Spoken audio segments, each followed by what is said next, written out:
Well, hello there, everybody, and welcome back to another episode of A Fresh Perspective with Jeff Charles, where we prefer truth over narrative and principles over politics. And I'm talking about healthcare again. You know, I'm talking about this all the time nowadays. The question is, why is healthcare breaking the bank? Chances are you or somebody that you know is frustrated with the lack of control that you might have over your healthcare decisions.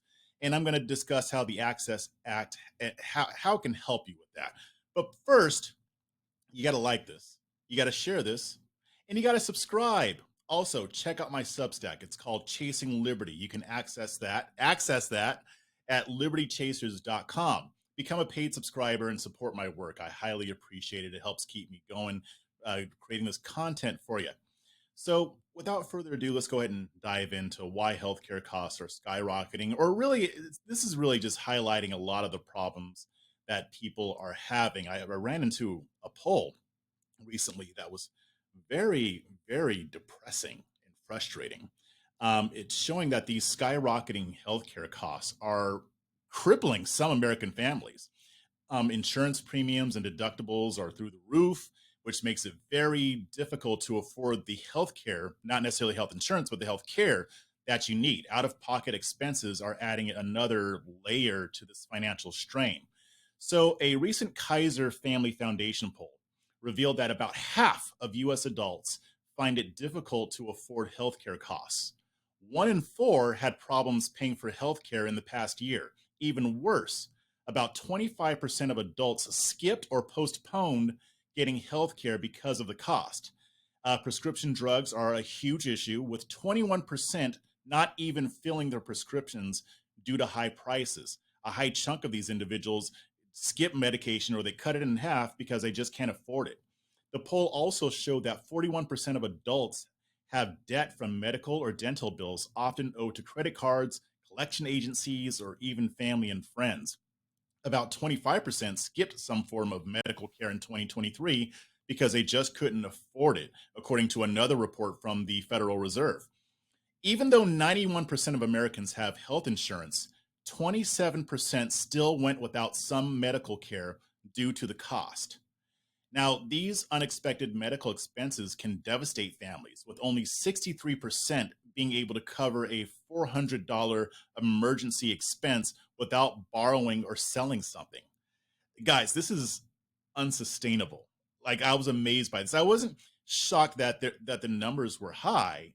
I just didn't expect this level. But and then again, you always hear these healthcare horror stories where people just they have to go without having the treatments that they need because of the cost of healthcare. The financial strain is immense, and a lot of us have been through it. I mean, for some people who are younger, it may not be as big of a deal, but at some point, it's going to become a bigger deal, especially if you're not able to afford preventive care, which can help you avoid a lot of those gargantuan medical bills that come when you end up getting even worse health problems as you age and get older. Also, the inequality in health outcomes is growing even wider. Lower income families are disproportionately affected because they're not able to afford even regular checkups or prescriptions, prescription medications, or specialist visits. And this has created a widening gap between those who can afford quality healthcare and those who cannot, even if they have insurance. Like I said, 91% of Americans have some form of health insurance. Most of them have it through their employer. A big chunk has it through Medicaid and Medicare. I did a video on that as well, but it's still an issue. I mean, imagine like having the stress of knowing you can't afford a life-saving medication or even a life-changing medication. I don't want to get too morbid here, but just not being able to afford that because the system is just unsustainable. This is untenable. And without something being done, it's only going to get worse. That's one of my fears. Um, you know, a lot of people are working overtime, they're working two jobs, and they still can barely afford it. And, you're looking at inflation now and people paying exorbitant prices just to put food on the table, gas in their car, putting their kids through college, all of that good stuff. So this is kind of where the Access Act comes in. I believe that the real solution to this is getting the government out of the healthcare business as much as possible. I recognize that that can't happen overnight. I can't do the Thanos finger snap and just make it go away. If this ever does happen, it's going to happen incrementally. And there are some lawmakers who have introduced some legislation to at least move us in that right direction. In the right direction. That's where the Access Act comes in. Um, and you've probably seen some of my other videos, but if you haven't, what the Access Act will do if it's passed, it kind of changes the Affordable Care Act and how it works. Right now, mostly it's the cost sharing system where the government subsidizes your deductible and then you get insurance that way, especially if you're low income. Under the Access Act, there would be the option for people to have health savings accounts that can be used on out of pocket medical expenses that your insurance might not cover.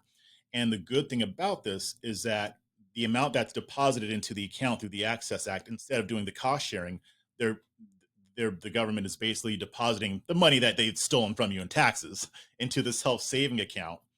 And that can roll over year. So let's say you have a few years where you don't really need a whole lot of healthcare. Maybe you do a couple doctor visits, but nothing major. You can end up saving a lot of money. And by the way, it's not taxed. So you end up saving more that way. And a lot of these are putting to investment accounts if you want, which can earn you a little bit more than what you've put in. So you can put into it, but also the government is putting some of the money that it stole from you into the account. And this helps you have more control because now you don't have to rely on your insurance company to determine what kind of healthcare you can get. Because in a lot of ways, they do control that by deciding what they're going to cover, what they're not going to cover. And in this way, the corporations kind of collude, well, not kind of, they do collude with the government to basically maintain a certain level of control. And with all the laws that we have been passed over the past 4, 5, 6, 7 decades, where the government has involved itself even more in the healthcare system, that's really what's driving up costs. Now, as much as I love to blame everything on the government, I know it's not just the government, but I would say they play the main role in this. And I've done other videos on this as well. You can check those out on certificate of need laws about how the employer based healthcare model or employer based health insurance model even became so dominant right now. It's because of the government and what they did. So, what we need to be doing is thinking about ways to lessen the influence of the state over what should be a personal decision, right? As far as getting healthcare, it shouldn't be nearly as hard as it is. Back before 1920, people normally paid for their doctor visits and their healthcare out of their pockets. You didn't have like the healthcare, the health insurance system that we have right now, where it's all convoluted. You know, a lot of the pricing is hidden, so you don't really know what you're going to be charged. Yada yada yada yada yada.